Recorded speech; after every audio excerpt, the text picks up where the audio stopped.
Chief fire officer محمد ہمایوں خان ہمارے ساتھ موجود ہیں۔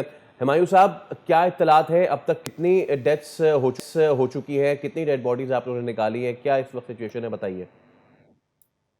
اس وقت سچویشن یہ کہ اپنا فائر فائٹنگ اور اپنا کولنگ اور ریسکیو تینوں جو ہیں یہ کام چل رہے ہیں، اور کافی حد تک ہم نے چیزوں کو کنٹرول کر لیا ہے۔ ریسکیو شروع کیا ہے۔ بتایا جا رہا تھا کہ مسجد کے پاس کچھ لوگ ہیں، وہاں پر بھی ہم نے سرچنگ کی، وہاں سے کافی ملبہ بھی ہٹایا ہم نے۔ اس طرف سے نہیں ہمیں لوگ ملے، لیکن جہاں سے ہم نے پہلے 2 باڈی ریکور کی تھی، گرل ان کی جو گرل لگی ہوئی تھی فرسٹ فلور پہ، اسی جگہ سے مسجد کل ہمیں مسجد 4 لوگوں کا وہاں سے جو ہیں ملی ہیں باڈیز، جن کو ہم نے ہاسپٹل روانہ کر دیا تھا۔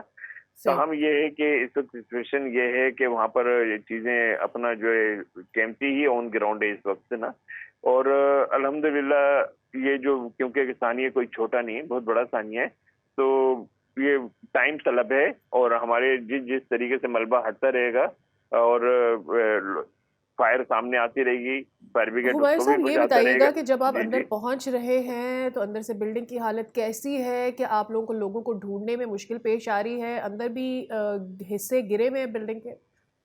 بلڈنگ کا بلڈنگ کا ایک بہت بڑا حصہ جو ہے مدھم ہو چکا ہے، جس میں ہمارا ایک فائر فائٹر فرقان شہید ہوا ہے، اور اس کی باڈیز بھی کل ہم نے ریکور کی تھی، اور بعد نماز عصر اس کی تدفین ہوئی۔ ٹھیک ہے۔ اس کے باوجود ہمارے لوگ یہاں سے ہٹے نہیں ہیں، اور یہاں پر مسلسل اپنا کام کر رہے ہیں۔ پانی فائر فائٹنگ بھی چل رہی ہے۔ میں نے بتایا کہ کل ریسکیو کا جو کام جو شروع ہوا ہے، کیونکہ جہاں سے ہمایوں ہیٹ صاحب، کم ہو رہی ہے بالکل وہاں ٹھیک ہے، پر اور ہماری اربن سرجن ایبسلیوٹلی بہت شکریہ آپ کے وقت کے لیے۔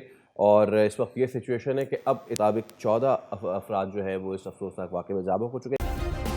سبسکرائب کریں اور بیل دبائیں تاکہ کوئی خبر رہ نہ جائے۔